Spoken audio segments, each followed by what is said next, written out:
Yemen's outgoing President Ali Abdullah Salah has asked to come to the US. What would be the consequences of the White House accepting such a request from a leader blamed for the deaths of hundreds? You're watching Inside Story Americas from Washington.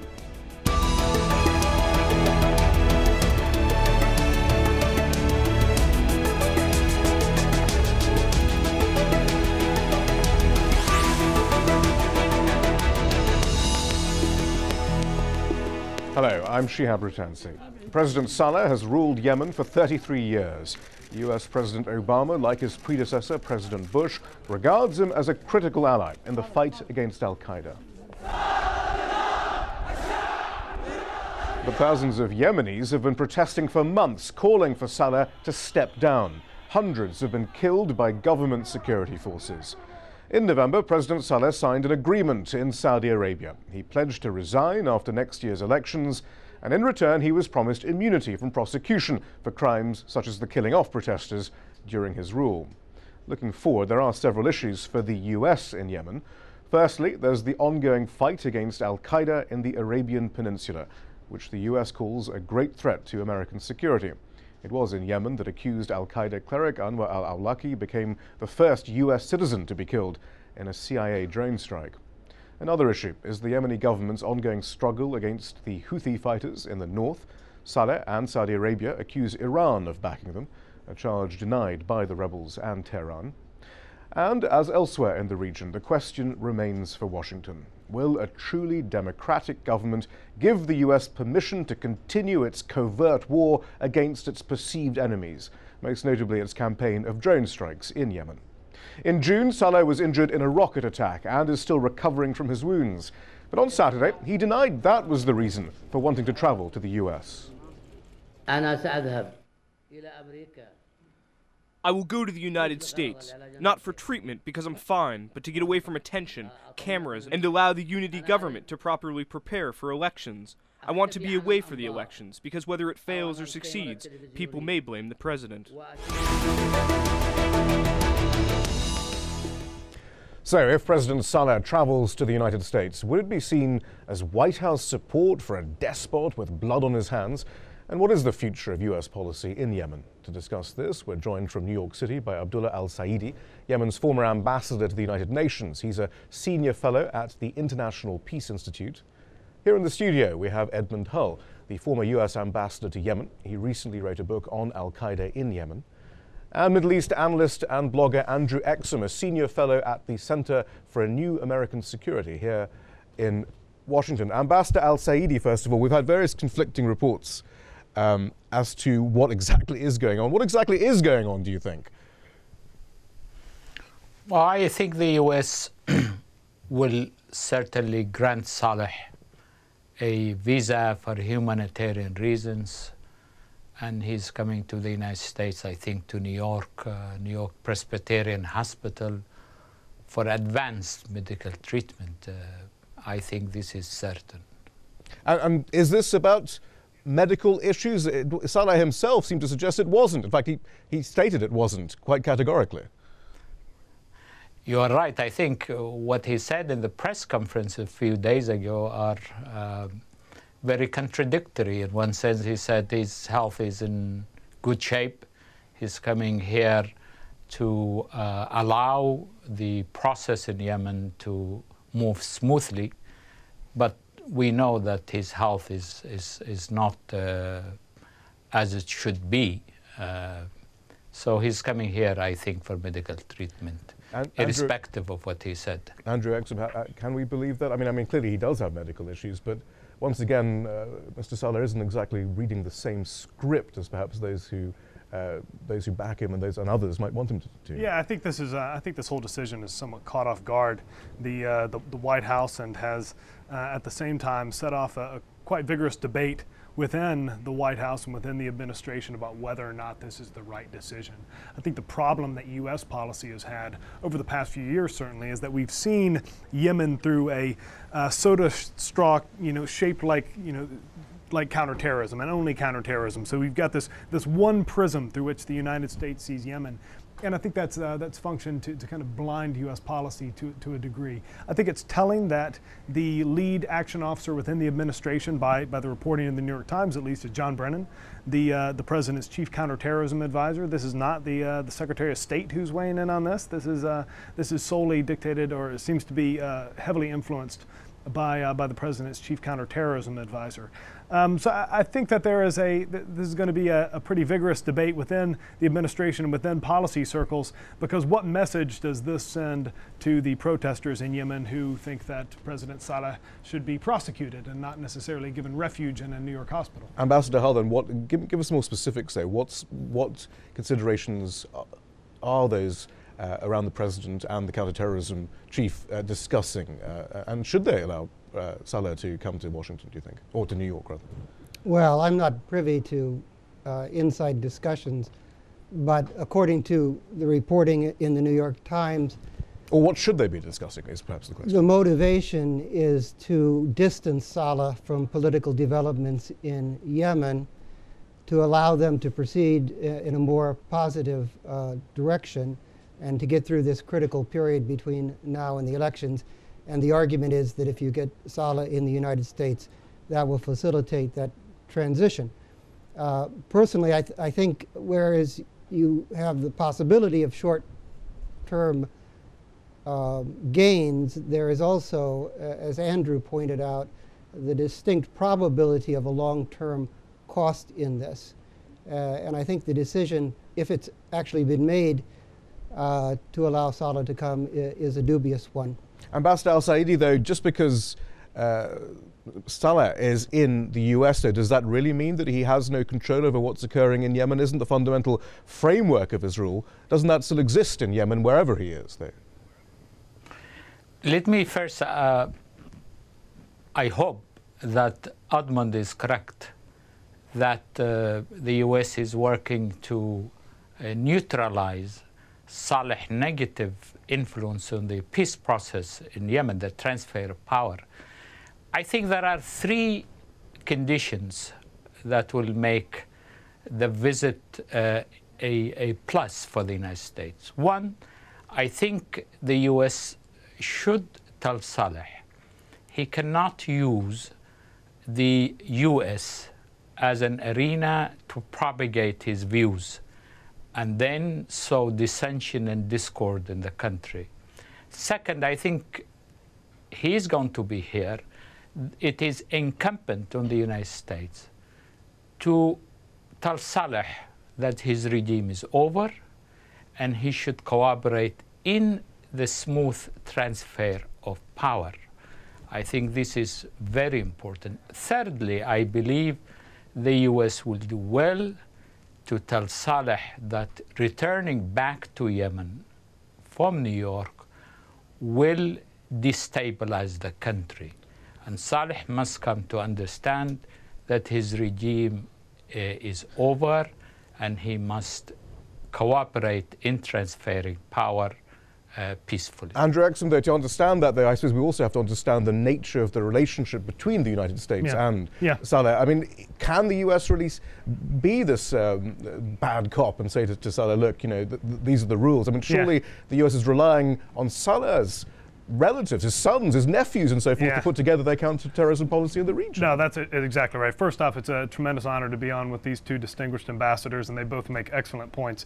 I think the U.S. is a little too clever by half in this case, and I think what the distinguished ambassador, Ambassador Al-Saidi, said makes perfect sense. Having said that, I think the way this will be interpreted will still, nonetheless, I mean, whatever the U.S. is doing behind closed doors with President Salah, the way it's going to be seen, I believe, in the region will be the United States is giving refuge to this autocrat who's been oppressing its people. So I don't think that the way it's going to actually play in the region will match up to what the United States would hope to do. I think, you know, broadly speaking, the United States is making a mistake that you're seeing a lot of Gulf states make, you know, as well, which is to go into 2012 trying to execute policy as if 2011 never happened, as if the old assumptions from 2010, where we can have these discrete bilateral relationships, mainly based on counterterrorism cooperation and oil production, where these are still valid. And it's as if the Arab Spring did not happen.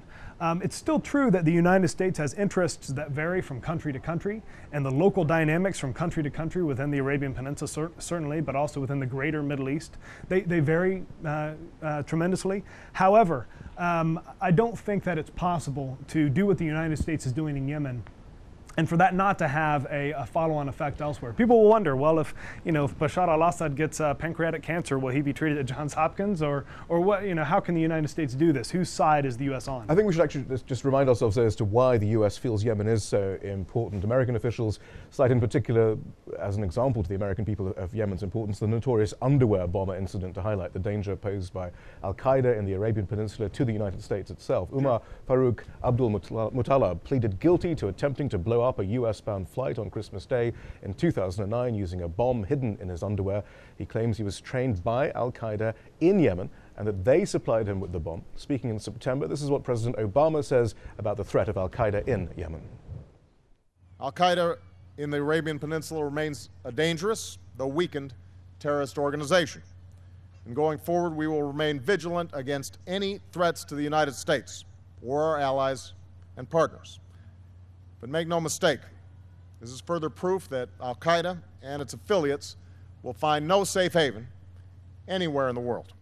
Ambassador Hull, to continue Andrew Exum's point, though, should it be a surprise, though, that the administration would put what it considers its strategic interests first before any thought of democratic change, however short-sighted that might actually be, and we can debate how short-sighted that is, but at least the facade of democracy promotion is slipping away, and it's a bit more of an honest, we have an honest sense of American foreign policy if the US simply says, look, I mean, this is what we really care about in Yemen, it's not really about democracy. Well, I think it's a false choice. You don't choose between counterterrorism and democracy. That's right. You have to frame the issue in such a way that you can do what you need to do to counterterrorism. Right. But and the counterterrorism model they're using doesn't. I mean, it does seem to be looking at it in a binary term between countering Al-Qaeda in the Arabian Peninsula and fostering democracy, which may actually lead to more unforeseen dangers. I wouldn't agree with that. I don't think it is a binary approach. I think the administration, if you look at their reaction to Arab Spring, has been very nuanced in the position it's taken vis-a-vis Egypt, for example, as opposed to Libya, as opposed to Syria, as opposed to Yemen. There are important nuances here. I think in this particular case of where Salah goes, we've allowed ourselves to be put on the horns of a dilemma. Let's assume that there is a valid medical reason for Salah to take treatment outside of Yemen. Well, there are certainly other places, the Gulf, Europe, Germany, where that kind of treatment could be made available for him, and it would not have these enormous political significances that Andrew points out. So in a way, I think the failure is not in the decision. The failure is to create some more choices before we made this decision. And let's remember there's a historical analog here. This president has resisted Republican efforts to paint him as a Jimmy Carter, yet when the Shah of Iran sought medical treatment during the Islamic Revolution, Jimmy Carter allowed the Shah of Iran to come to the United States. This inflamed opinion further in Iran and hastened the revolution that followed. I think the administration's conscious of this historical analog, but at the same time, it's still very striking. Ambassador Al-Saidi, though, can I just comment on that? I'm glad you brought that up because it's all over the media. And the trouble with these historical analogies are we use them very facilely. And what we really ought to do with those historic analogies is dig a little bit deeper and see what applies and what doesn't apply. And this is a good case. There are similarities in Iran and Yemen, particularly, I think, with the revolution ongoing in the country and the risk that what the U.S. does really catalyzes a view of the people in that country as to America's attitude towards revolution. There's also a political risk for the president in going into an election. But there are dissimilarities as well, Andrew. Of course. The U.S. had mucked around in Iran considerably more before 1979 that it has ever done in Yemen. So you don't have that history. But they have been bombing it, right? suspicion. They've been bombing Yemen covertly for the last few years. Surely that's mucking around there. I mean, No, we're talking about 53. We're talking about I know the removal of Mossadegh, but I mean, changing a government. We're not. But nonetheless, don't you think those opinions are already catalyzed in Yemen as to U.S. opinions? I think they're ongoing, and I think the whole revolution that's ongoing is a critical phase in which attitudes toward the U.S. are going to be shaped. The other difference between now and 79 is the security one. In 79, our embassy was clearly at risk by our accepting the Shah. That's right. I don't think that security picture is the same in Sana'a as it was in Tehran. Ambassador Al-Saidi, though, do you think there is still a discussion amongst Yemenis, those in the streets, as to where U.S. intentions lie, whether the U.S. would really support democracy, or do you think, frankly, minds have already been made up simply based on actions, no matter, just over the past few years between the drone strikes and the supporting of Mr. Salah? I think there is still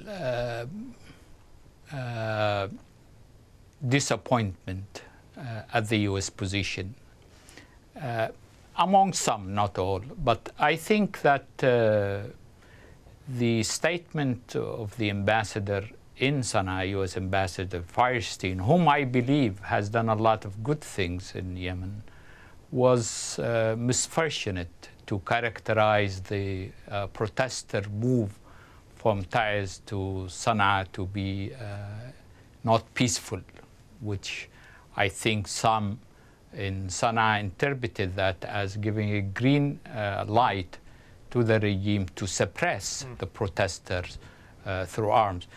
Two other points I want to make. First, I think it's not only Saleh who is committed to fighting terrorism. The opposition is committed to fighting terrorism. As a matter of fact, the battalion that is fighting in Abyan, fighting terrorism, expresses loyalty to the opposition. And the US trained forces in Abyan were withdrawn to buttress the defenses of the president in Sana'a. And the second point I want to make is the US, yes, at the short run, the US decision to allow Saleh to come for advanced medical treatment will not do good. But I think it is what the US will do and how persuasive it is with Saleh to allow the peaceful transfer of power to take place. I think this is very important, and it will project how people will look at the United States. But Andrew Exum, I mean, you mentioned the Arab Spring, and Ambassador Hull, you mentioned a nuanced approach that the Obama was taking. Is there really a nuanced approach? Aren't they hoping perhaps for an Egyptian solution to all this, where the figurehead, the president goes, but the actual fundamental framework stays the same, and then they can carry on with their drone strikes and no issues? And I know Ambassador Al-Saidi says the opposition would be committed to fighting terrorism, but surely in a true democracy, issues of sovereignty, issues of American control will come up, and certainly will come up more than they have so far under Mr. Salah. Well, again, both ambassadors make some very good points. Again, I worry that a lot of these nuances are lost on the public. I was in Tahrir Square when just after Mubarak fell, and you could argue that the United States, in a very behind-the-scenes way, interacting with the SCAF, interacting with the Egyptian military, was able to usher Mubarak out of power in a peaceful way. You can make that argument. However, because none of that takes place in the open, in the public sphere, because none of that is actually seen by the publics, none of that's really appreciated. So whatever nuance the United States uses to push Salah out of power, I worry that the public gestures here are what really matters, and that the subtleties of U.S. policy is going to get lost. But you do think the U.S. wants a representative sovereign democracy in Yemen? Well, I think the United States, I agree with Ambassador Hull. I don't think that there's there's this binary opposition between democracy and U.S. counterterror objectives. But no, I think many people would agree with that, but the question is whether this administration sees it like this. Arguably, an argument has been made that if you really want to combat Al-Qaeda on the Arabian Peninsula, you'd foster democracy. You'd stop bombing people, well, I think extrajudicially and so forth. I think this administration has put U.S. counter-terror objectives has given them precedence over democracy promotion in Yemen. Because the reality is the United States has very few interests in Yemen. We have an interesting graphic actually on that, because we can look at U.S. military aid to Yemen by the numbers. It has grown rapidly in just a few years. Yemen received $4.6 million in security and military assistance in 2006. But just 3 years later, it was receiving nearly 15 times more money, $70 million earmarked to fight al-Qaeda in 2009. That number more than doubling in just a year's time, with Yemen now receiving $155 million in what the US calls counterterrorism aid last year. I'm not quite sure what the figures are for democracy promotion, but apparently they're not quite as numerous, basically, the numbers anyway. No, but there is no inherent contradiction between helping Yemen enhance its stability and promoting development. True. And democracy. And I think we ought to get back to Andrew's point about the soda straw, because I fear we risk doing it today in this discussion, focus so much on Salah and his fates. Well, let's look ahead to the elections and the plans in the future then. Yeah. Let's broaden the aperture. And I do think that the elections coming up at the end of February are absolutely critical for the Yemeni revolution. With just the vice president standing, potentially. Well, we'll see how it unfolds there.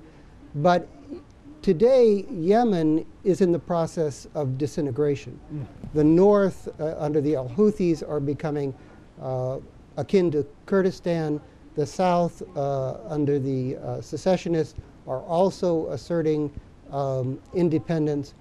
And we have very, very fundamental questions here about whether Yemen is going to hold together as a country.